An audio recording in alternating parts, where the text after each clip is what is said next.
Te vengo a invitar a la Cuarta Ruta para que nos prestes ojos y juntos encontremos los distintos métodos para aumentar la creatividad en nuestras políticas públicas. Buenas tardes. Vamos a comenzar la tercera charla de este ciclo a cargo de Rodrigo Silva, quien es presidente de la Fundación Cuarta Ruta.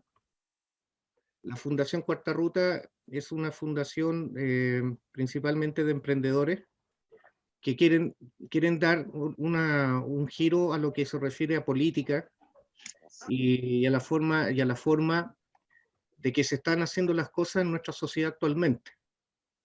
Ellos no solamente tienen una propuesta muy interesante, sino que además tienen toda la disposición de trabajar con nosotros en las propuestas políticas que nosotros vayamos a desarrollar. Vamos a trabajar en conjunto. Nuestras propuestas, lo que ellos puedan aportar, y las propuestas que la gente vaya realizando en Democracia Real, que es nuestra plataforma para ir recogiendo propuestas de las personas comunes y corrientes de las regiones y también propuestas a nivel nacional. Como les decía, esta es la tercera charla de 5 que vamos a tener, que amablemente la Cuarta Ruta ha puesto a nuestra disposición. ¿Ya? Estas charlas hacen todo un recorrido no solamente por el tema del emprendimiento, sino también por el tema político, el tema de historia, sociedad, etcétera, ¿ya? Economía también de repente. Entonces, porque tienen una forma de ver las cosas de una manera mucho más macro. Yo estoy de acuerdo con ellos en el sentido de que plantean de que absolutamente todas las cosas están vinculadas con todas y no hay que ir separando o encasillando ciertos temas. Yo los voy a dejar ahora con Rodrigo Silva para que él nos hable un poco de esta tercera charla y para que ella comience de lleno con esta charla para nosotros. Rodrigo Silva, buenas tardes. Gracias, Jorge. Bueno, aquí estamos en el tercer ciclo, hemos exponiendo y empezamos ya la charla anterior, los 7 valores que convocan. Parece que la Bárbara tiene que apagar el micrófono, eso. Los 7 valores que son la propuesta filosófica de la Cuarta Ruta, anclarse en una filosofía pluralista que a la larga funcione con los valores de la creatividad, el pluralismo, el emprendimiento, la responsabilidad,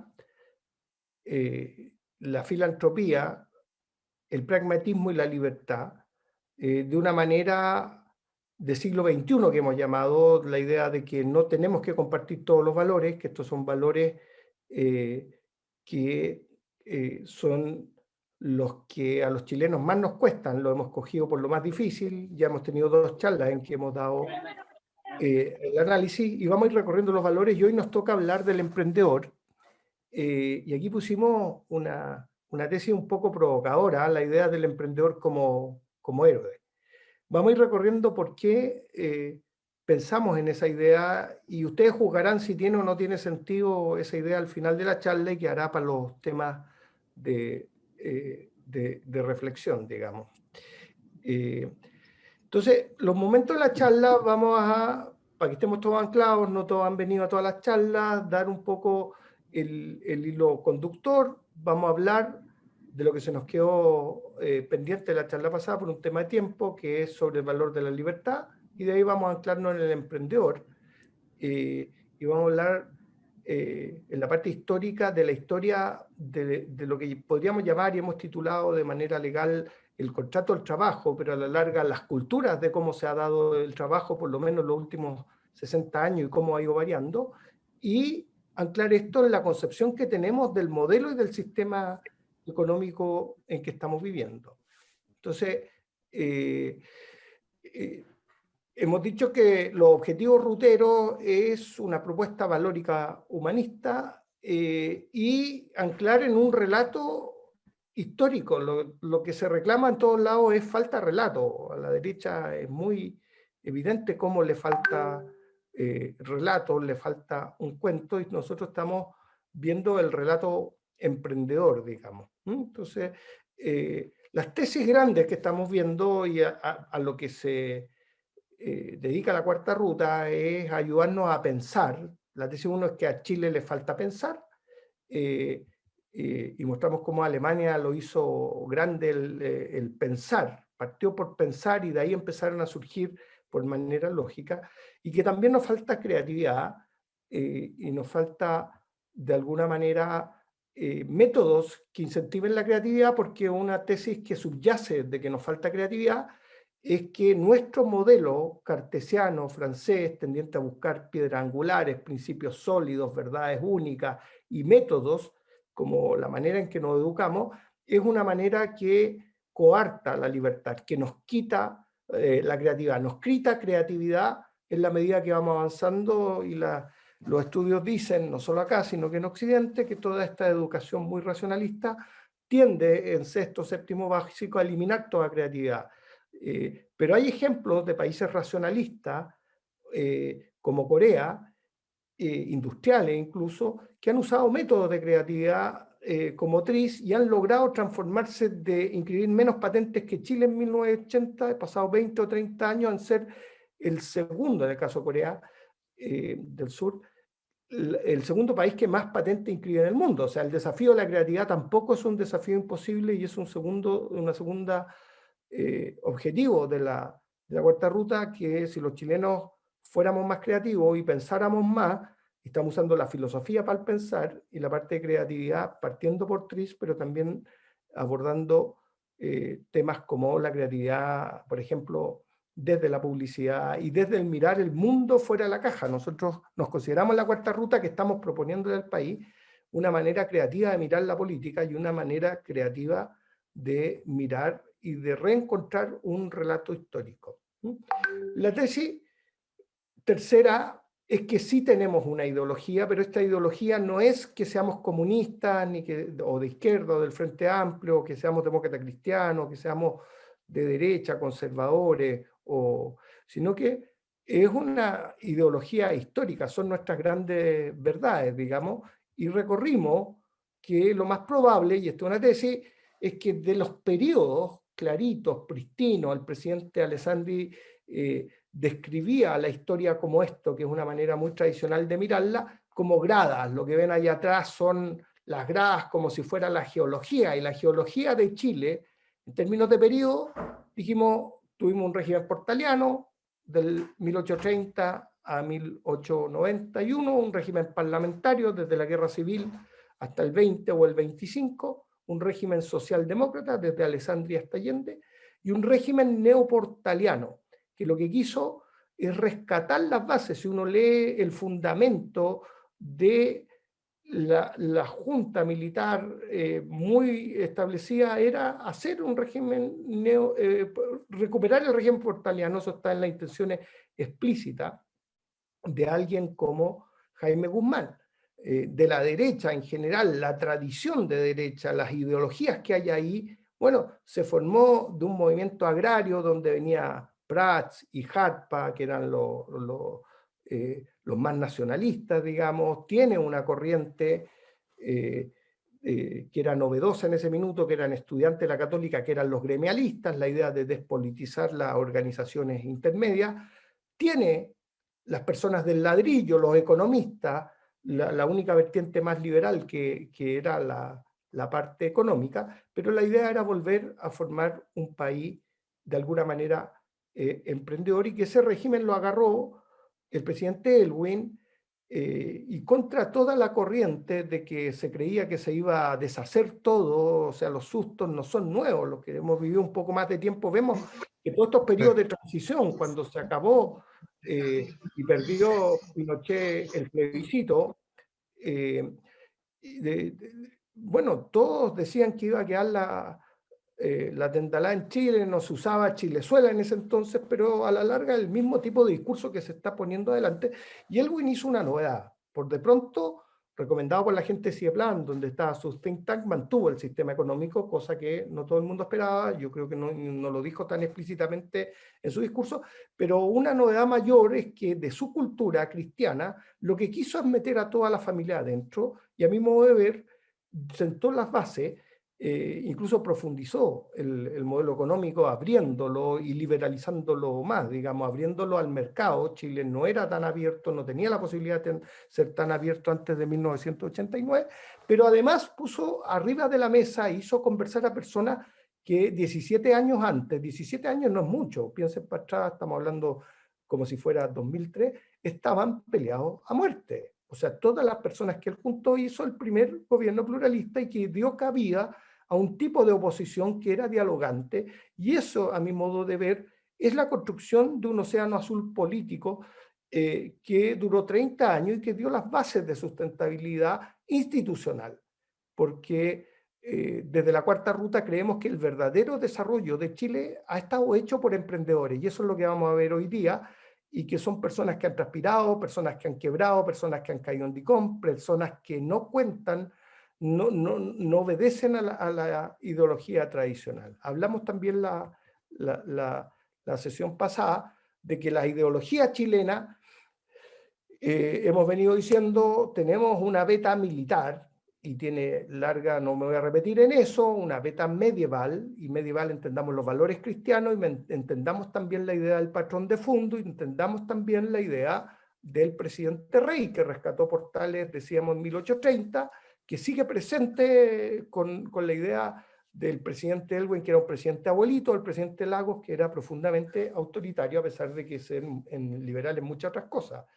Y la idea de un país cartesiano, que la he repetido varias veces, lo que no profundizamos mucho la vez pasada, en qué significa esta cultura mercantil, qué significa lanzarse al mercado, porque eso Inglaterra lo hizo, y Voltaire decía, el mercado hizo Inglaterra libre, y es la idea de la competencia, la idea de que el mercado de alguna manera es más justo para la distribución de los ingresos que la arbitrariedad, en el fondo, porque de alguna manera gana el más mejor con la competencia. Todos sabemos que no todas estas cosas se aplican tanto, pero hay en los lugares donde verdaderamente funciona el mercado, y yo creo que la mayoría de las pymes, los pequeños y medianos empresarios, sí tienen un mercado bastante competitivo. Y por último, la idea de los tecnócratas, la idea de la dictadura del que sabe más, del que es capaz de entender las reglas de cómo funcionan las cosas y buscar una función objetivo, llamámoslo ingenieros, que es la que hay que maximizar. Aquí puede haber mucho, y esa idea de que en el fondo de aquí nacen muchas veces ideas de que no todos los votos debieran, yo he escuchado mucho eso, valer lo mismo, porque el que sabe más no puede pesar lo mismo que alguien que no sabe menos, y eso es un principio que los que creemos en la democracia no lo validamos. Entonces, dado eso, dijimos que teníamos una crisis profunda, pero que se parecía mucho a una anterior para recuperar sentido histórico, que era la de 1920, que le tocó solucionar al León Alessandri, y el León Alessandri, cuando llegó, dijo muy claramente en su discurso de agradecimiento en 1919 que aquí había dos maneras de abordar esto. Una manera era la francesa y otra manera era la inglesa. Y la manera francesa dice que los consejeros del rey, y esto puede sonar más o menos familiar, le decían, no escucha a la canalla que pasa, no haga nada. Y resulta que eso terminó en una revolución, y Alessandri observaba en ese discurso de 1919 que los ingleses habían pasado y habían cambiado su régimen sin ninguna revolución, porque la reina, cuando vio este problema, llamó a elecciones para poderle dar representación, hizo una reforma a las corrientes progresistas, no le tuvo miedo al cambio. Y en esa elección perdió los progresistas. Y la reina, que creía que el cambio tenía que hacerse, disolvió el Congreso y designó a dedo y metió a estos congresistas dentro. Eso es lo que cuenta el León Alessandri. Entonces dice, los países tienen maneras de enfrentar a estas crisis, Y él se veía enfrentado a una crisis educacional que se parecía solucionar, se lo solucionó para un lado, decíamos, se solucionó en esta dicotomía entre lo inglés y lo francés. En Chile había ingleses que venían desde O'Higgins, que era de apellido inglés, Portales, que tenía mucha admiración por lo inglés, pero Enrique McKeever, Encina y otros que perdieron frente a todo el peso de lo que significaba lo francés.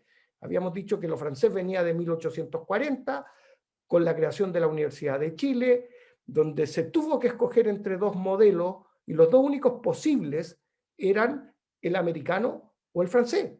Y le estoy diciendo eso porque vamos a arrastrar este conflicto abajo, porque este es un conflicto muy viejo en filosofía entre los pragmáticos y los conceptuales, que en filosóficamente lo quiso resolver Kant diciendo no, los necesitamos los dos, necesitamos la experiencia y necesitamos lo que nuestra mente puede hacer con ello, invirtiendo, haciendo algo que se denomina un giro copernicano. Bueno, los franceses venían después de, además de que toda la aristocracia construía sus palacios, que la arquitectura era francesa, que la administración pública en 1870 se trajo franceses, que la escuela de medicina era francesa, la escuela de ingeniería se trajo franceses, de que los padres franceses eran un colegio de élite, de que el Jeanne d'Arc era otro colegio de élite, que hay una influencia tremenda francesa, tanto en el aparato público, y uno ve que cada vez que nos ha tocado escoger, escogemos de la manera francesa, y escoger de la manera francesa es escoger el liberalismo socialdemócrata. Hay dos tipos de liberalismo en Occidente, no hay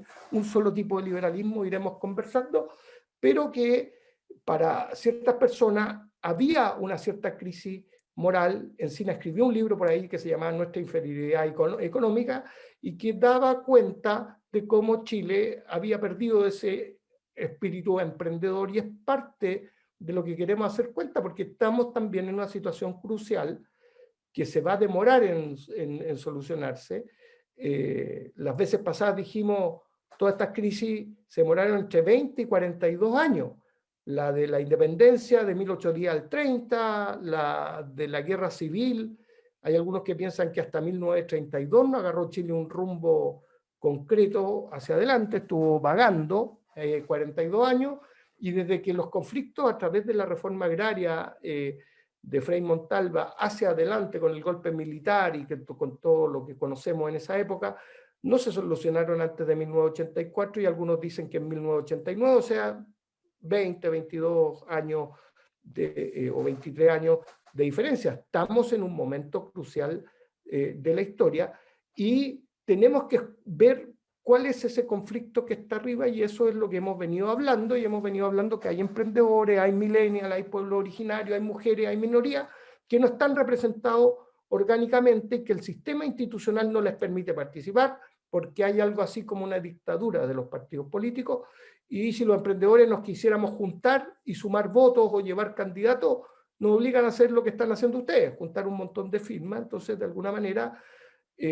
los movimientos que son capaces de llenar la Alameda no son capaces de elegir un solo representante, y eso es un punto que hay que tener a la reflexión para ver qué tan razonable es. Si tuviéramos a la reina de Inglaterra, de que hablaba Alessandri, probablemente agarraría varios de estos, los designaría a dedo y los pondría en el Congreso para que hubiera mayor pluralismo adentro. Es una broma, no se la tomen en serio. El cuento es que esto se nos ha transformado en nuestra jaula, en el peso que tenemos adelante, y el objetivo Rutero es presentar herramientas posibles, prestar ojos para mirar todo lo que estamos haciendo, es prestar ojos para mirar desde la historia, desde los ojos de Alessandri, desde los ojos de ciertos filósofos, y escoger un tipo de estrategia y planteamiento que sea algo que no esté planteado en la cancha de lo que se está hablando hoy día. Detrás de esto está la idea de mares rojos, océanos azules, digamos. El emprendimiento se mueve por la vía de la creación, es esencialmente artístico, y vamos a ir viendo, hoy día nos toca este capítulo, cómo la creación es el motor. Schumpeter hablaba de la destrucción creativa. A mí me da la impresión que es mejor invertir el orden de esas palabras por semántica, porque la verdad es que no hay destrucción creativa.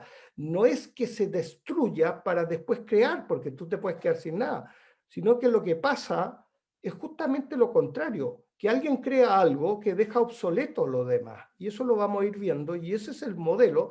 Y para que el modelo se mueva por la creación, es una manera totalmente distinta, que Schumpeter es el primero que la vio, pero está poco abordado, que el modelo se mueva por la competencia y por el respeto de la autoridad y del Estado hacia la libertad de crear, pero como la idea de que el mercado es el que soluciona todo eso. La tesis nuestra es que el mercado no es el que soluciona todo eso. Entonces, de alguna manera, para crear la condición de posibilidad son lo que estamos trabajando en la cuarta ruta. Para crear un océano azul es pensar y ser creativo, digamos, mientras que en el Mar Rojo las habilidades militares funcionan bastante bien y es algo que nosotros tenemos a lo largo de la historia, o sea, lo que es estrategia, detectar brecha, optimizar, ser grandes administradores. Chile, parte de su éxito es que logró tiene mucha habilidad para la logística y yo creo que eso viene de la historia y de la historia militar. Entonces, de los valores, la vez pasada logramos ver el pluralismo, que lo anclamos en Stuart Mill, y Stuart Mill, no les voy a leer la frase, pero lo que dice y se da cuenta es que en Europa, esta ya la leímos la vez pasada, en Europa había gran variedad de culturas y estas culturas querían matarse y querían eliminar, y si le hubieran dado la posibilidad de borrar a una cultura que venía llegando, lo hubieran hecho sin... Pero se da cuenta que Europa es deudora, su gran progreso comparado con todo el resto de toda esta diversidad. Él podría bien llamarse el padre del pluralismo y que aquí dice, y si bien en cada periodo aquellos que viajaban por caminos diferentes han sido intolerantes el uno con el otro, y cada cual habría considerado una cosa excelente, el que todos los demás hubieran sido obligados a viajar por el camino de él, lo cierto es que sus intentos por obstruirse mutuamente el desarrollo rara vez han tenido éxito.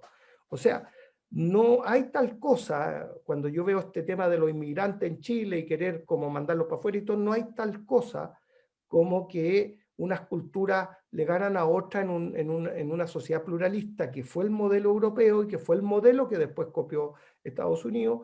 Y hay que tener ojos si es que nos queremos cerrar y ser algo así como una isla. En Chile, cuando yo era pequeño, se solía decir que porque teníamos la cordillera, porque teníamos el mar, la Antártida, los hielos del sur y el desierto por el norte, éramos un pueblo isleño.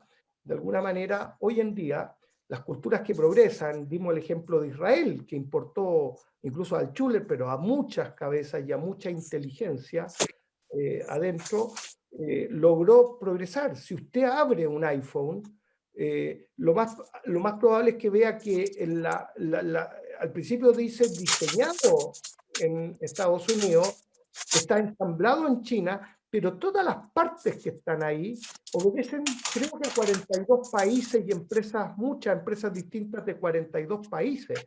O sea, el pluralismo está trabajando ahí y es parte de lo que debiéramos acostumbrarnos, pero en Chile, dada la ideología que tenemos, observábamos que, miren, lo militar es un general y para abajo, y el general manda y se acabó, esa es la norma y esa es la estrategia. En lo medieval, miren la iglesia, el papa y para abajo, y lo que, lo que manda el papa y lo que mandan los dogmas es lo que hay que seguir, digamos.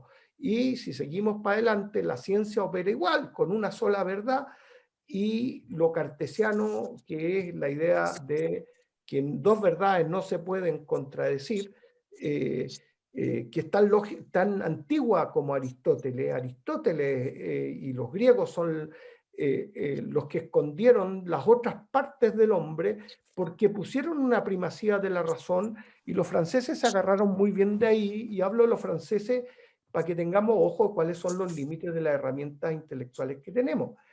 Pero Berlin habla que el pluralismo es reconocer una variedad potencialmente infinita de culturas y sistemas de valores que son todos fundamentales, que no son reducibles unos a otros y que no se pueden medir entre ellos, y que es lógicamente incoherente creer en una senda ideal. Con tal variedad parece absurdo creer en una senda para toda la humanidad.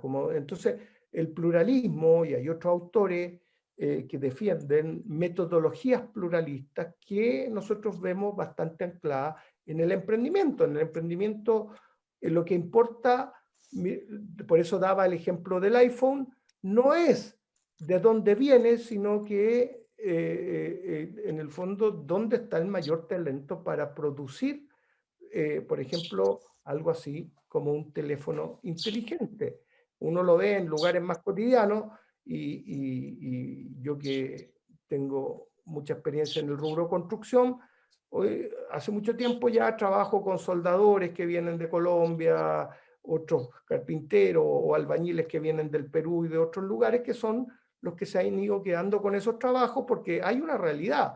La mayoría de los hijos de mis maestros tradicionales no quieren ser lo mismo que el padre, no quieren ser albañiles, no quieren ser, y de alguna manera esos talentos han tenido que importarse, y lo que a uno le gustaría que esto sea más plural, que también importáramos, como lo hace Estados Unidos, talento, o como lo hace Israel, de mayor preparación y que nos puedan agregar valor, y esto se va a volver más fácil con Zoom. Hoy día podríamos recibir consultoría y talento y ayuda, que fue lo que pedimos cuando hicimos la República. Le pedimos a los franceses que vinieran a hacer algunas cosas, le pedimos a los ingleses que hicieran la naval, le pedimos a los americanos que hicieran la aviación, le pedimos a los alemanes que hicieran el ejército, y una manera normal de hacerlo, y el emprendimiento de alguna manera está bastante más conectado. Hoy día hay cabros que estudian ingeniería en la Católica y que se van directo a trabajar a Google, a Facebook,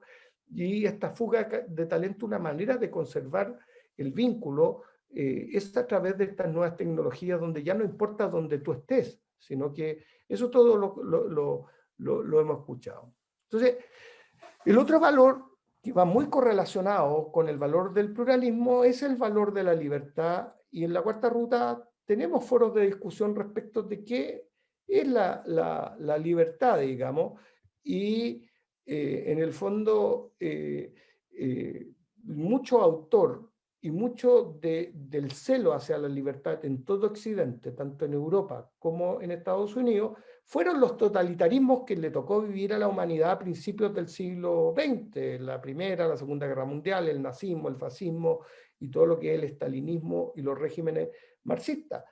Y la Hannah Arendt, que es una liberal del lado socialdemócrata, decía que estos regímenes eran terribles porque, presionando a los hombres unos contra otros, el terror total destruye el espacio entre ellos. En comparación con las condiciones existentes dentro de su anillo de hierro, incluso el desierto de la tiranía parece como una garantía de libertad, en cuanto a que todavía supone algún tipo de espacio. Lo que está diciendo es que hay grados de libertad, la Hannah Arendt. O sea, que de repente un tirano, un rey, te deja ciertos grados de libertad. Pero lo curioso de estos otros regímenes, como el que ella se quejaba, que era básicamente el nazismo, que son regímenes ideológicos, de lo que se te meten, te ponen micrófono, se te meten en la idea de cómo tienes que pensar, y te presionan a tu amigo contra ti, y a la larga logran entrar incluso en que a ti te da miedo incluso hablar, digamos, cualquier cosa. Entonces es un problema ideológico que es potente y que se vivió en esa época. ¿Ah? Y Popper se quejaba, que otro autor de la libertad, de esta idea de las personas que en el fondo quieren ver confirmaciones científicas en todo lo que ven, y dicen: un marxista no podía abrir un periódico sin hallar en cada página pruebas confirmatorias de su interpretación de la historia. No solamente en las noticias, sino también en su presentación, que revelaba el sesgo clasista del periódico, y especialmente, por supuesto, en lo que el periódico no decía. O sea, de alguna manera, si queremos confirmar nuestra ideología, y aquí saquémoslo de la parte política contingente, nuestra ideología cartesiana, vamos a ver siempre en la realidad eventos que nos confirmen, y vamos a tratar de sesgarnos a no ver lo otro. Popper le preguntaba y decía: díganme ustedes, ¿qué tiene que pasar para que dejen de creer en lo que creen? ¿Qué tiene que pasar para que dejemos de creer, por ejemplo, que la Tierra gira alrededor del Sol?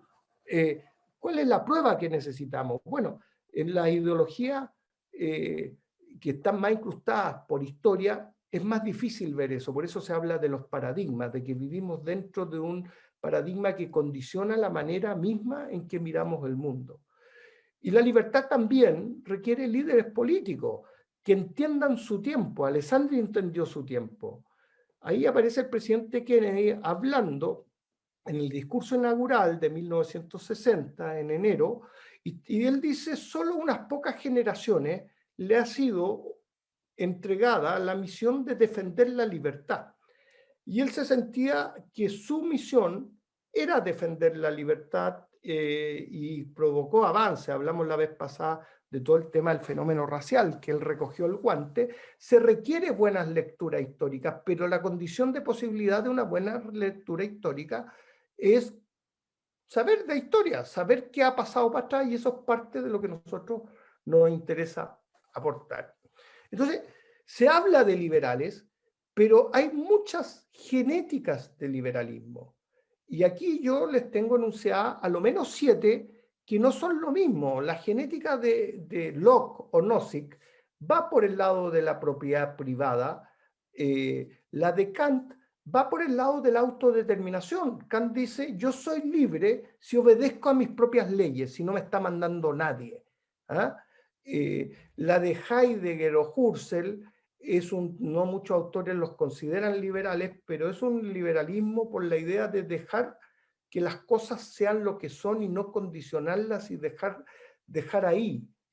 Friedman, el neoliberalismo y la libertad ahí va más bien por la libertad de mercado, la idea de que lo institucional, la soberanía, se abstenga porque no tiene los talentos para, y Hayek podría caer en esta línea, para determinar el mercado. La mano invisible del mercado es un mejor determinador de la distribución de los recursos, y en general de eso no les hablo mucho porque todos conocemos bastante bien.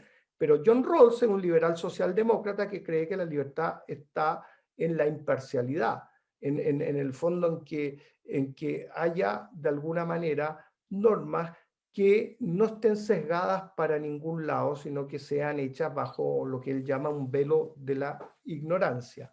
La Ayn Rand es una liberal romántica que cree, y aquí nos vamos acercando a lo que, a lo que de repente está más cerca del mismo liberalismo que me gusta a mí, cree en la idea de que la libertad es la posibilidad y el respeto y el reconocimiento hacia los creadores. Y para nosotros los creadores, los emprendedores son creadores, pero los artistas son creadores, y hay creadores en el intelecto, y todos estos creadores obedecen a un tipo de esencialismo, esencia de lo que significa el paradigma estético, el paradigma del arte, que es muy distinto del paradigma racional, que es el paradigma que lo que busca es la consistencia de las cosas y la lógica de las cosas. Y Stuart Mill, Berlin o Max Weber son liberales desde el pluralismo, desde la idea de que en el fondo el pluralismo, que es reconocer y dar cabida a todos dentro del lugar, es anterior, y en ese sentido son liberales que, como creen que no hay la posibilidad de escoger el mejor valor, sea la justicia de repente se contrapone con la libertad, y Berlin ve que hay conflicto, y como no hay eso, hay que dejarlos todos coexistir, y que hay muchas combinaciones viables, y en consecuencia la libertad no es un valor que yo lo puedo defender, puedo creer en él, pero no tengo ningún fundamento para decir que es mejor que otros valores, como por ejemplo la eficiencia, el progreso, la creatividad y otros. Entonces va a tener que jugar ahí adentro en un esquema razonable, y los que sí crean que es el principal de los valores, bueno, lo van a defender, y los juegos de mayoría irán diciendo cómo se mueve esto, cómo se mueve y cuáles son los valores. Por eso hemos hablado de una propuesta valórica que defiende la sociedad.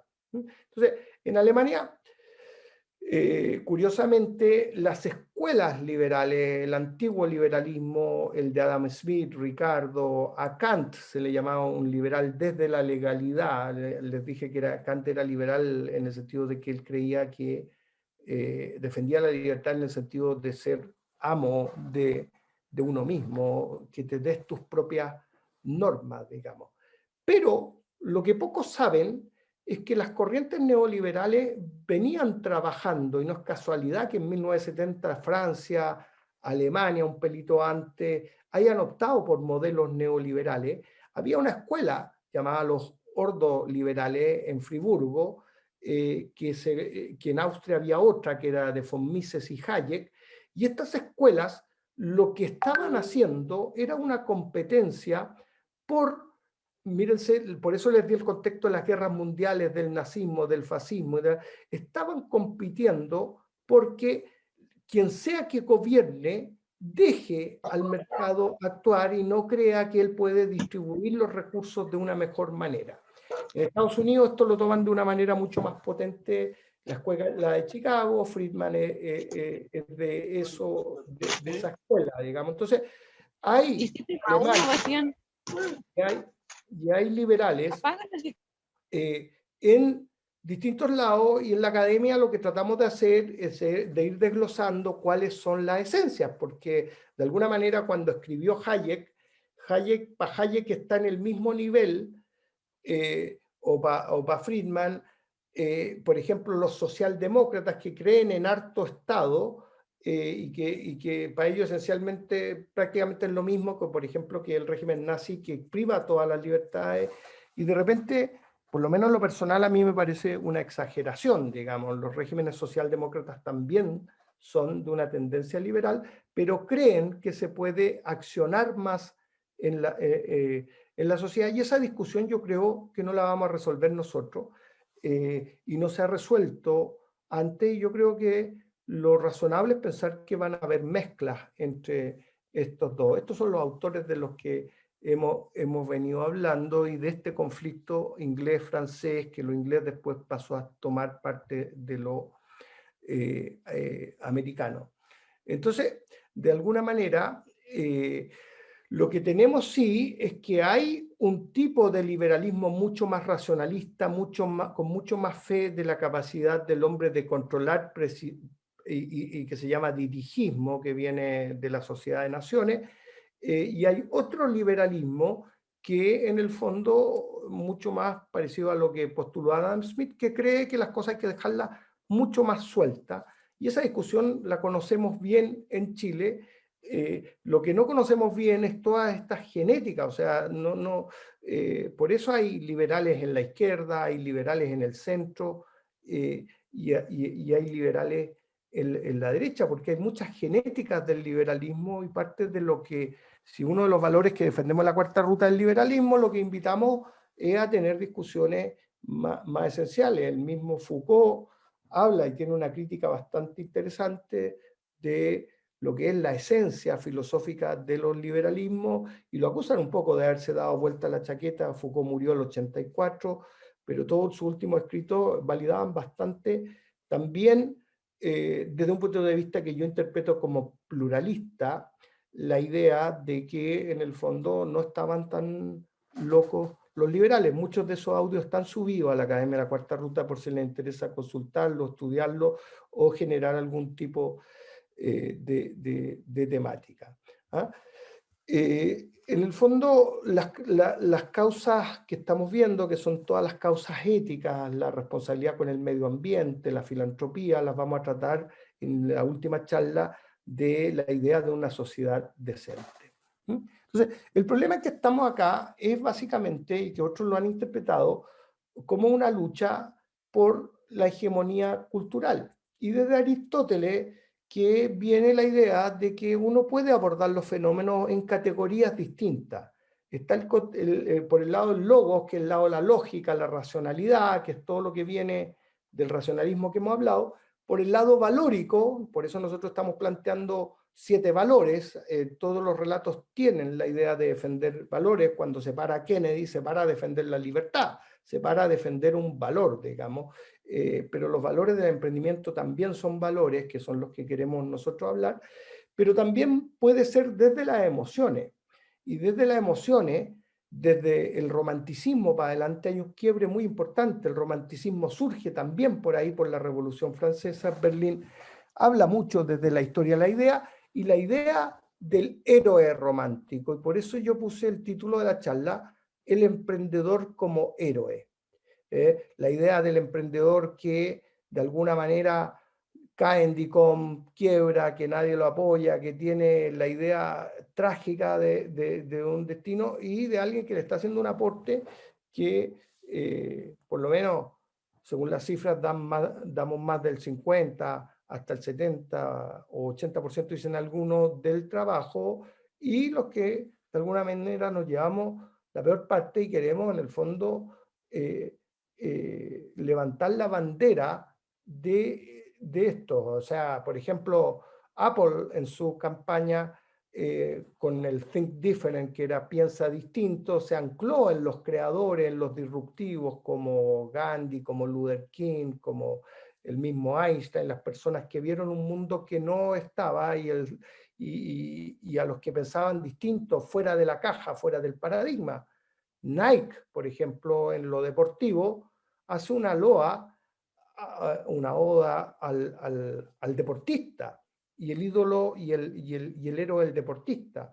Y nosotros lo que estamos rescatando, y lo iremos viendo, es a ese emprendedor, desde el emprendedor de la plaza, veremos desde el emprendedor que es lisiado, que hay razones para que lo sea en Chile, como un héroe que fue capaz de levantarse temprano, de educar a su hijo, de no depender del Estado y de generar una situación de progreso, hay veces que hasta sin mucha educación, y vamos a ir hablando de ello. Entonces, cuando llegamos a las pasiones y a las emociones, de repente ante la pregunta de los ministros que dicen, no, estos son empleos inestables de segunda calidad, y nosotros vemos que mientras mucha gente que trabaja asalariada o en lugares que son lo que llamamos más rojo, en las cajas, de repente se les ve en la cara pena, miedo, rabia por sus condiciones, de repente a muchos emprendedores se le ve alegría, y tú vas a una plaza en Chile y le dices a un emprendedor, por decirte algo, yo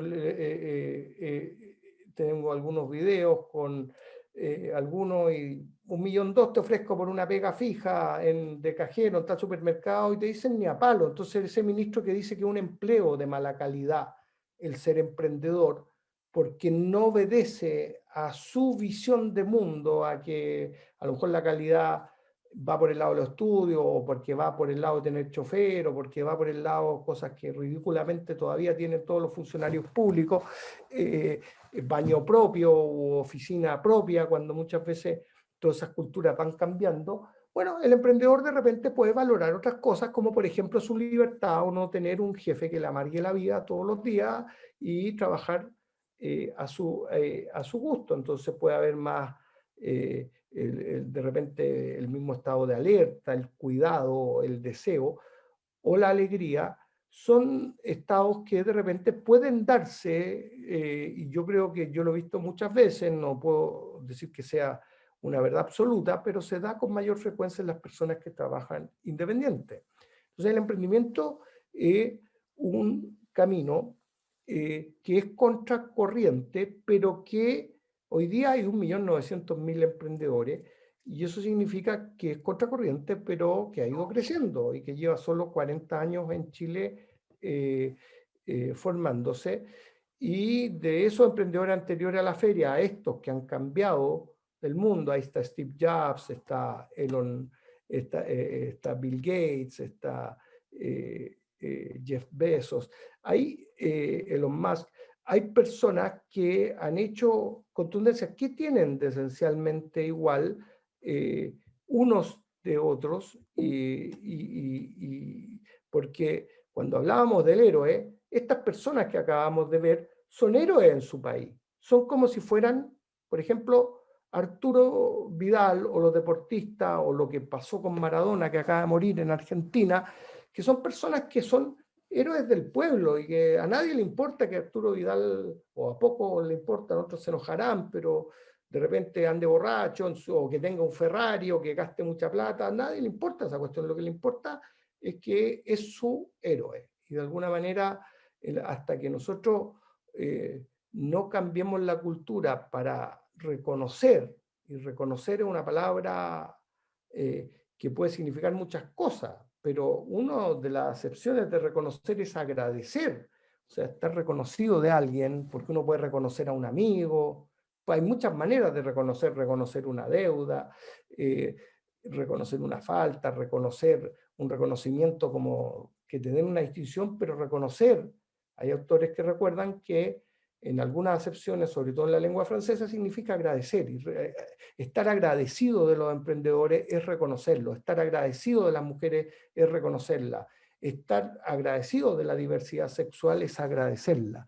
Y ese es el límite del pluralismo. En consecuencia, los emprendedores básicamente en mayor o en menor medida representan valores.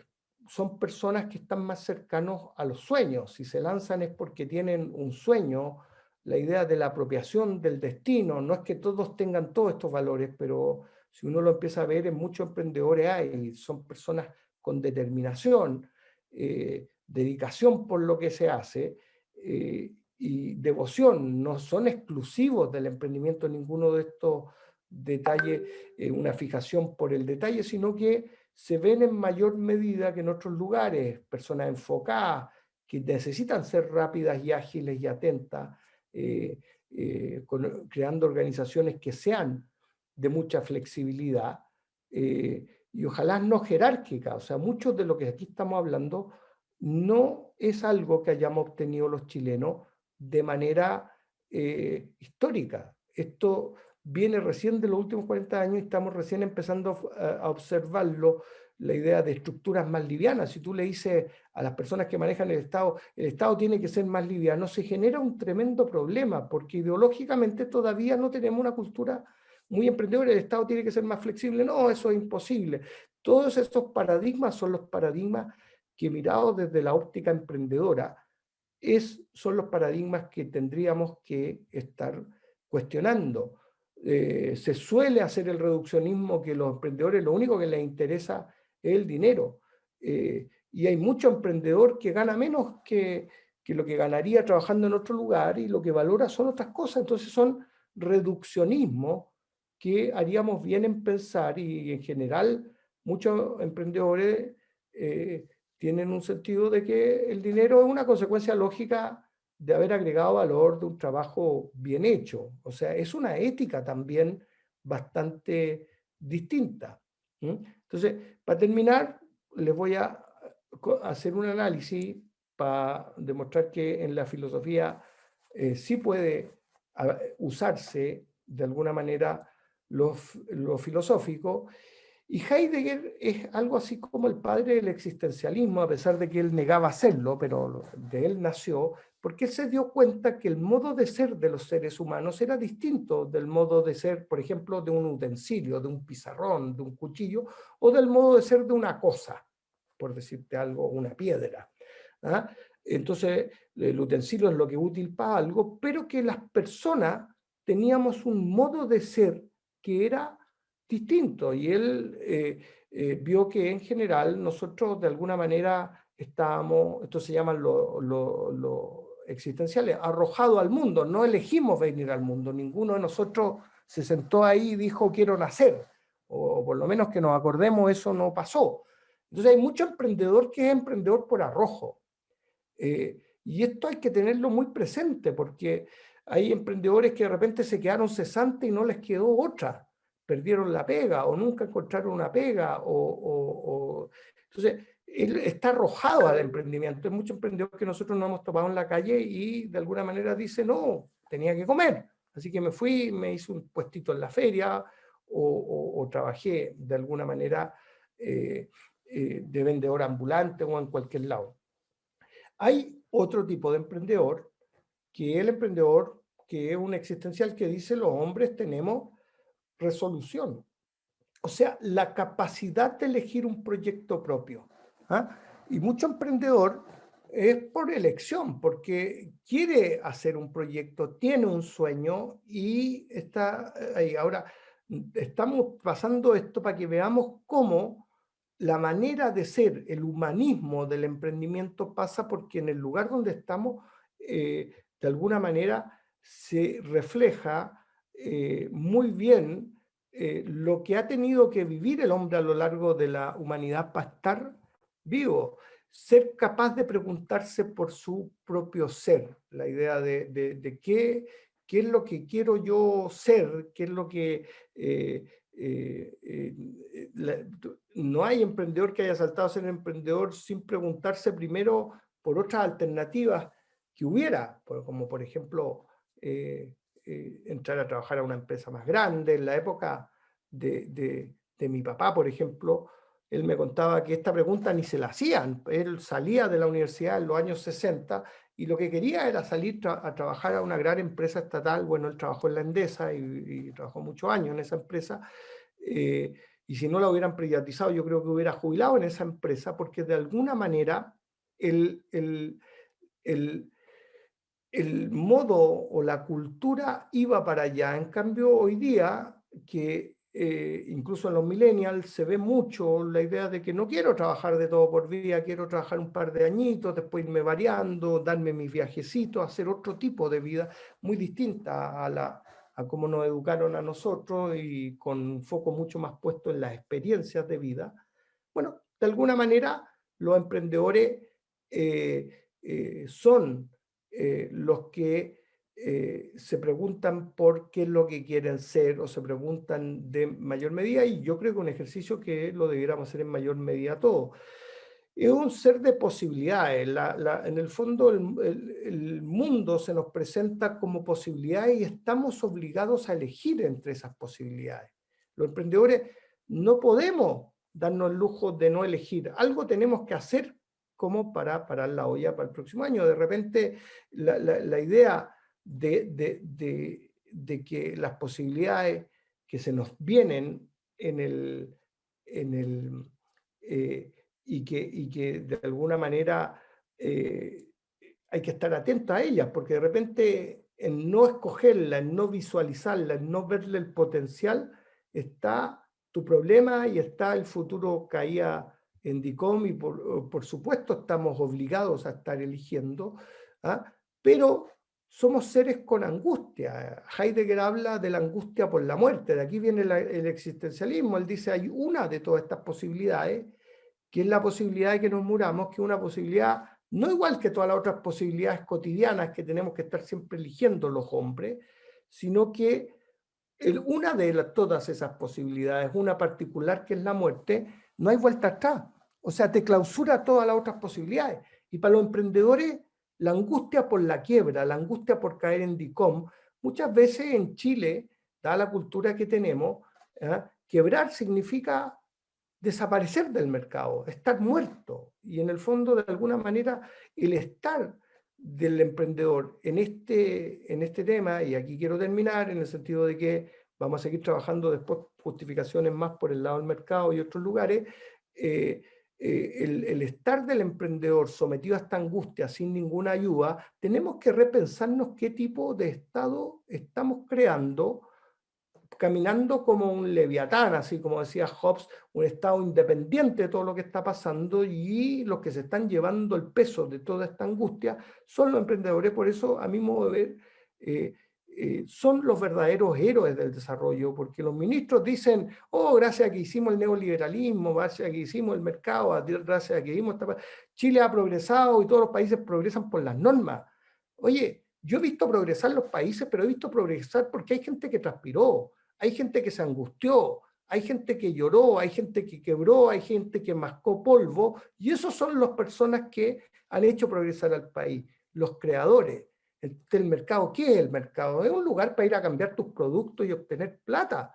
El mercado no es el que ha hecho desarrollarse a Chile. La tesis nuestra es que son los emprendedores, y los emprendedores son personas de carne y hueso, seres humanos, y que les debiéramos estar reconocidos, y debiéramos tener un Estado que, en lugar de ser un Estado policial, que es otro concepto filosófico y que viene muy de antiguo, los Estados, que se te ponga como que yo soy en el fondo el que la policía que te ando tratando de pillar porque tú me estás tratando de pasar gato por liebre o cosas de esa naturaleza. Debiera ser un Estado que debiera ser tu partner, tu compañero, y fomentar la cultura creativa y emprendedora. ¿Ah? Es por eso que nosotros hemos cogido el emprendimiento como un valor fundamental. No porque creamos que todos tengan que ser emprendedores, es absurdo pensar eso. Si va a haber gente que va a querer mayor seguridad, pero sí porque entender que el sistema progresa de mayor manera en la medida en que la gente arriesga más y que estar haciendo pagar todos los costos de eso al emprendedor propiamente tal y reservar islas muy reservadas de tranquilidad, de repente uno podría pensar incluso a nivel de política pública, ¿cómo sería, que es casi utópico, un Estado que sea o de una cultura más emprendedora? Y hay mucha literatura en eso. Hay un libro que se llama La reinvención del gobierno, que da mucha casuística de los lugares donde se han aplicado políticas más parecidas a estos existenciales en la administración pública y que han tenido grandes resultados como de crear estados y gobiernos locales mucho más creativos, proactivos y que se transforman en verdaderos océanos azules desde el Estado. Eso es todo, muchachos, por hoy día.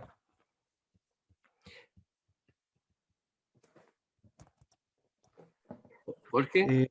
Gracias Rodrigo. Compartir. Bueno, tan interesante tu charla como las anteriores.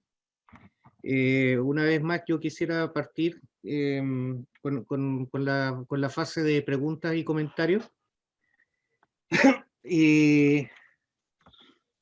Ya, quisiera comenzar. Tú delante pusiste en el tema, hablaste del tema del pluralismo. Bueno, que el pluralismo es positivo y me gustaría hilar un poquito más fino con respecto a ese punto, porque resulta, claro, tú tomas como ejemplo y das como ejemplo el iPhone, pero tú dentro de un iPhone tú no metes un martillo para que funcione. O sea, tú tienes piezas muy específicas para que cumpla una función específica, determinada, para que después todo este aparataje funcione perfectamente. ¿Ya? Y creo que para eso tiene que haber primero un diseño. Hay un diseño, hay ingenieros que se revientan la cabeza creando este aparato, lo diseñan. Y hago el paralelismo con las políticas de Estado. Yo veo que en Chile, por ejemplo, hace mucho rato que no veo políticas de Estado a largo plazo. No veo un diseño. Entonces, noto que a Chile, o a este iPhone llamado Chile, están llegando muchas piezas que nos sirven para que funcione el iPhone. Entonces, es como un poco lo que pasa desde hace muchos años en España, por ejemplo, que hay muchos africanos que llega a España y vive de por vida del Estado, ¿ya? Y el aporte para ese iPhone, entre comillas, es casi nulo, ¿ya? Entonces, mi pregunta es la siguiente, o sea, porque yo no quiero ser aquí draconiano, bueno, y mandar a la cresta a toda esa gente que llega de afuera, es cómo hacemos de que esas piezas para ese, bueno, primero obviamente plantearse el tema del diseño del aparato que queremos construir como país, ¿ya? Y de segundo, ¿cómo hacemos que todas esas piezas que llegan para formar este iPhone llamado Chile cumplan con la función que tienen que cumplir para que el aparato funcione? Esa es mi primera pregunta. Sí, mira, yo creo que la discusión que tú tenías histórica y filosóficamente es una discusión larga. O sea, lo que el liberalismo le ha dicho siempre a la soberanía, hablemos de la soberanía, sea el rey, sea el presidente, sea el Congreso, le ha dicho: usted es incapaz de saber eso. No puede diseñar la sociedad para adelante y decirme quién es mejor. ¿Es mejor un haitiano o es mejor un peruano? ¿O es mejor un colombiano? ¿O es mejor un...? ¿Te fijas o no? De alguna manera somos incapaces de saber si Chile va a ser mejor con mucha inmigración o con poca inmigración. De repente, porque los resultados se ven a posteriori, porque estáis apostando a la creatividad de los distintos seres humanos. Yo me pregunto, hay veces, desde el rubro de la construcción, ¿qué hubiera pasado si no hubieran llegado inmigrantes? Si de repente hay labores que se dejan de hacer, que definitivamente desaparecen, digamos, adentro. Ahora, de alguna manera, yo no te voy a decir el pluralismo. Es peligroso asociarlo a un iPhone, porque el pluralismo es valórico, es la idea de que nadie puede decir cuáles son los mejores valores. ¿Cuáles son mejores valores? ¿Los de los chinos, los de los musulmanes, los de los africanos, los de los europeos del norte? Nadie puede decir cuáles son los mejores valores. La idea de que todo el mundo tiene derecho a construir su propio modelo y proyecto de felicidad, y no nos podemos meter el Estado en decir, porque lo que tú estás diciendo, el diseño, supone la posibilidad de encontrarlo, y eso en filosofía se llama naturalismo. Es natural que un hombre se case con una mujer, lo anormal es, pero ¿quién te dijo que era natural? Podría ser cultural, ¿no? ¿Por qué? ¿De dónde estás tan seguro que eso es lo natural? Entonces, ¿cuál es el diseño? El problema es que no hay tal cosa como alguien que te pueda asegurar y demostrar que uno de los diseños es el mejor. Y hay algo así como la apuesta a que los modelos, de alguna manera, se van a ir dejando aparecer con la creatividad de la gente. Si alguien te hubiera dicho, a ti y a mí nomás, que somos ochenteros, ¿ah? Que el mundo iba a ser como es hoy. Estoy hablando de las cosas. Acuérdate cómo nos maravillamos con el fax. Cuando apareció el fax, yo creo que tú eres de la misma generación mía, y a nosotros nos parecía ciencia ficción que pudiera aparecer una carta al otro lado. Pero piensa en Internet, piensa en la biotecnología, piensa en todos los cambios que ha habido. O sea, de alguna manera, proyectar en cómo es si me hubieran dicho que una empresa como Facebook, que era una cuestión como para conocerse con amigos, iba a ser una de las empresas más grandes del mundo, económicamente valorizada, y que alguien iba a querer invertir en una cuestión que era solo para que yo tuviera mi perfil y conversara con amigos, me hubiera parecido inverosímil de dentro. Entonces, dejarse sorprender es parte del riesgo, y eso de alguna manera que hay que tomar. Ahora, todas las tortas tienen mosca, pues Jorge, o sea, no vamos a poder encontrar una torta sin moscas, te fijas, yo no ponís la torta ahí, las moscas llegan, pero hay que tener esta idea también media cartesiana de que se puede llegar a lo perfecto y encontrar, ¿qué quiso hacer Descartes? ¿Ah? Sacar hasta llegar a una verdad tan sólida que a partir de esa verdad tan sólida se pudiera construir todas las demás verdades y encontrar el método, y que de ahí para adelante los hombres iban a ser felices. Mira la ridiculez, ¿cachai? No, o sea, no es algo que... Pero se lo creyeron los hombres por varios años. No sé, me da susto nomás, porque lo encuentro muy maquinista asociar el pluralismo, que es valórico, el derecho a tener nuestros propios valores, el derecho a la cuarta ruta, a decir, estos son los 7 valores por los que quiero luchar, y dejarle el derecho a otros porque luchen por los que ellos crean, pero en el fondo plantear una propuesta concreta valórica como un relato, y como los valores que de alguna manera parecen ser los que se acercan más a las sociedades más desarrolladas, incluso que son más amistosos con los millennials y con los jóvenes. Pero si exigimos la cuarta ruta ese derecho, tenemos que darle el derecho a otros que exijan, cojan el valor que ellos quieran. Pero aquí hasta hace poco, y los que fuimos testigos del peso que tenía la iglesia en Chile no hace mucho tiempo atrás, en los 80 nomás, y en parte de los 90 y de ahí para atrás, veíamos cómo se imponían valores, o sea, se imponían modelos de vida a las personas. Y esa es una transición muy importante que nuestros hijos, yo creo que si le contamos a algunos nos daría vergüenza, digamos, contar cosas como esas. Claro. Oye, la otra preguntita que tengo es, para realizar estos cambios de mentalidad, ¿se puede de alguna manera comenzar desde abajo, o necesariamente se tiene que contar con el padre Estado para poderlos realizar? Ya tú delante, por ejemplo, mencionabas el caso de Portales, Alessandri, etcétera, bueno, que ellos fueron personas que estuvieron, bueno, estaban en la élite, digamos, eran políticos, eran personas muy arrojadas, pero estaban como arriba. ¿Tú has visualizado o has pensado alguna forma de que todos estos cambios que estamos planteando de la creatividad, del pluralismo, etcétera, se pueden ir empujando desde abajo? O sea, ¿qué nosotros como pobres mortales tendríamos que hacer para ir marcando esa diferencia, esa necesidad? Hay un micrófono abierto ahí. Rafael Paredes, Rafael, eso, ahí. eh, eh, mira, la verdad es que al defender algo que no sea paternalista, nosotros estamos poniendo la fe en que hay mayoría de edad. Hay una frase aquí que yo no he traído a colación, y una frase, la más famosa de Portales, la del peso de la noche. Y dice algo así como: el orden social se mantiene en Chile por la ausencia de almas, o sea que no hay almas sutiles, hábiles y cosquillosas, y esa es la única garantía de la tranquilidad pública.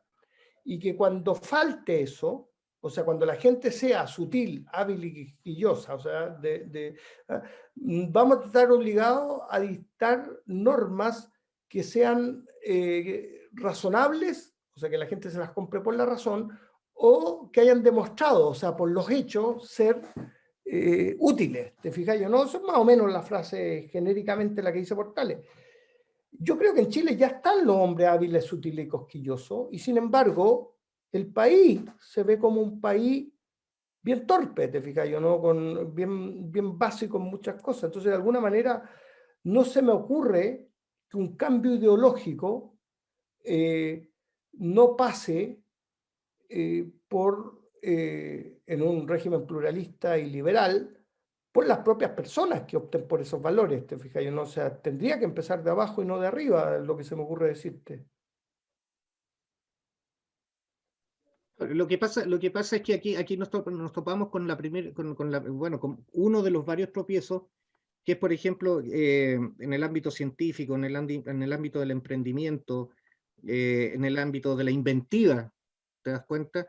Tú ahora, por ejemplo, si tú inventas, supongamos, un clip, una cosita de este porte, que con suerte te cuesta menos de 5 pesos el producirlo, tú tienes que pagar una patente, por ejemplo, de 300.000 pesos. Entonces, a lo que voy con esto, se puede empujar desde abajo, siendo que porque más que más, todos estos creativos también trabajan para favorecer a todos aquellos que te estorban. Y entre esos está el mismo Estado que, en vez de facilitarte la posibilidad de que tú seas, bueno, nosotros mismos como partido político, él ha sido el propio Estado el que, en vez de facilitar este pluralismo, que haya nuevas voces que se manifiesten, ha sido el primero en poner trabas. Si lo llevamos al tema del emprendimiento, por ejemplo, Sin duda.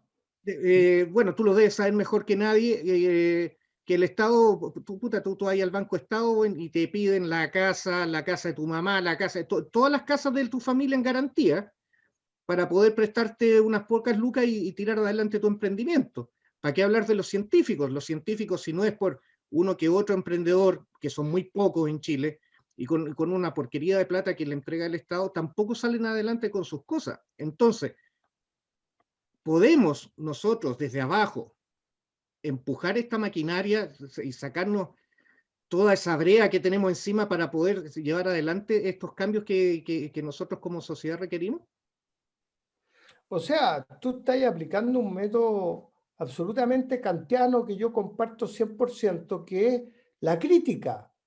¿Qué dijimos primero nosotros? Necesitamos pensar, y pensar significa hacer crítica y criticar lo que está mal.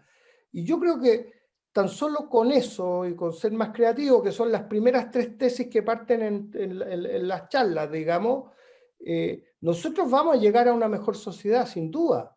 No tengo ni una duda, te fijas yo, ¿no? Ahora, ¿cuál es el método concreto? Yo planteé por ahí, y coincido contigo, que hay muchos otros paradigmas bajo los que puede actuar el Estado que suenan como más razonables que como está actuando, un Estado que no se ha hecho un autoanálisis, yo creo que hace rato, firme, digamos. O sea, al final del día no es que tengamos el peor Estado del mundo tampoco, hay cosas que funcionan bien, impuesto interno da la impresión que funciona bien, la parte macroeconómica tiene claramente personas capaces, pero que de alguna manera nos someten con su dogmatismo a riesgos también, te fijas. Yo no sé si el Estado pretende salir de una crisis como esta con equilibrio fiscal, o no, los ingleses han salido de otras maneras, lo que te quiero decir, y han pagado toda su deuda para atrás porque son más emprendedores como cultura.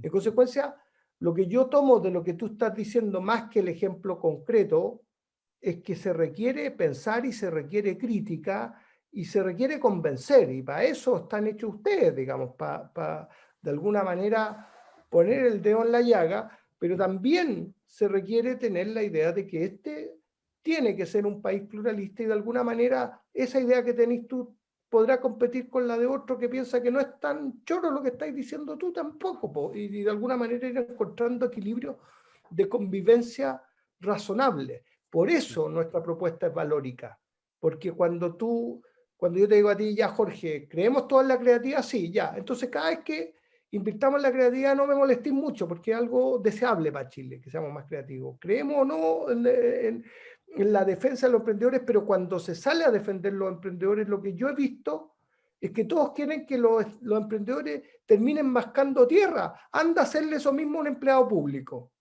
o a un profesor universitario. A ver qué te dicen.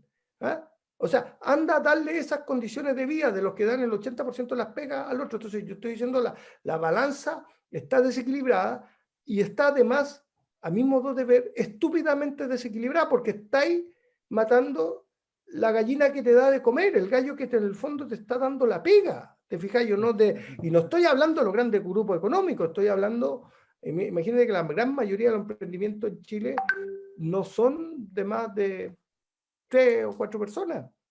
¿Te fijas? Entonces, de alguna manera, ¿cómo fomentamos eso? Y cómo, de alguna manera, buscamos en la transición, porque tener sentido histórico es entender que de repente esto se logra en periodos más largos. No vamos a tener una cultura emprendedora si los emprendedores recién empezaron a hacer a Chile más o menos en 1984 para adelante. En 30 años no le cambiáis la cultura a un país, pero sí puedes acelerar el proceso, como lo que hizo con Tris Corea, y que se mete de una manera, pero eso requiere una ideología distinta de la que tenemos. Entonces, si el problema empieza por la ideología que tenemos, entonces hagámonos cargo de la ideología, y por eso está la cuarta ruta, de la ideología que tiene que haber detrás para que las decisiones se tomen de esta manera. Si yo te dijera, como lo dijimos en la clase pasada, en la charla pasada, si yo te dijera a ti, Jorge, mira, a ver, lo que habría que hacer en Chile es ver todas las empresas que estaban vivas antes de la crisis, más o menos, ver cuánta plata necesitan para salir, calcular y pasarle esa plata y hacerla como un crédito fiscal y que me la paguen cuando puedan. Tú me dirías, no, estáis locos, es injusto. Ah, y no fue lo que hicieron con la banca del 82. No le pasaron la plata sin fecha de retorno y se terminó pagando la plata, ¿te fijas? Y ve tú un método inteligente por los impuestos, por la herencia, por donde queráis que te termináis pagando del crédito, pero mete la plata que se requiere para que la empresa volver a poner al país en marcha. Pero esa decisión no te la plantea ni siquiera Hack, te fijas, como solución, porque en el fondo no. Pero a cambio encontramos que lo natural es que pase lo mismo que el 98, que borremos en esa época un 30% de las pymes, que empecé a crecer más bajo. ¿Tú crees que es casualidad que en la década de 2010 a 2020 empezamos a crecer al 2%? ¿Cuántas pymes quemaste? ¿Cuántos emprendedores quemaste? Y quema el emprendedor y quema la posibilidad de hacer nuevos negocios en la década del 2000, con la crisis del 98. ¿Cuántos se deprimieron, terminaron con angustia, terminaron en el hospital, terminaron con... y que después ya no están dispuestos? Porque en el fondo es el único sector que está sometido a las reglas, a mi modo de ver, más cavernarias que hay, digamos. Entonces, no sé, son opiniones, no estoy diciendo que yo tenga la razón, son tesis, digamos, de cómo uno ve el tema, porque las cosas tienen costo. Lo peor son los costos que están ocultos. ¿Te fijas, yo no? O sea que no los Perfecto. vemos. No Gracias, sé, Rodrigo. yo no sé si parece que hay más preguntas por Sí, el... eso mismo quería preguntar. Gente presente, ¿algún comentario, alguna pregunta? Vamos, anímense, atrévanse.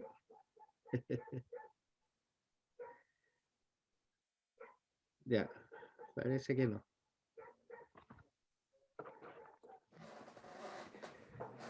Eso. Eso.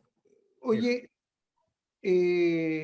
ya pues, yo creo que de alguna manera ya nos quedan las dos charlas, ahí les mandé los títulos para que se los vayáis mandando y Sí, seguimos avanzando en el recorrido de estos 7 valores para juzgar el sentido que tiene y la razonabilidad que nosotros le vemos para plantear una filosofía con ellos, anclado en ellos. claro. Sí, perfecto. Perfecto. Mira, ahí está, ya, sí, estaba leyendo el mensaje de Jorge. Claro, mira, lo dejamos para el mismo martes, el 20:30, ¿te parece? Sí, pues, yo creo que ¿Ya? el día ya quedó como el día que vamos a hacer todas las charlas, ¿te parece? Y me parece súper bien porque así la gente que está presente ya la dejamos comprometidas para el próximo martes, ¿ya? Cordialmente invitados para que asistan a la siguiente charla.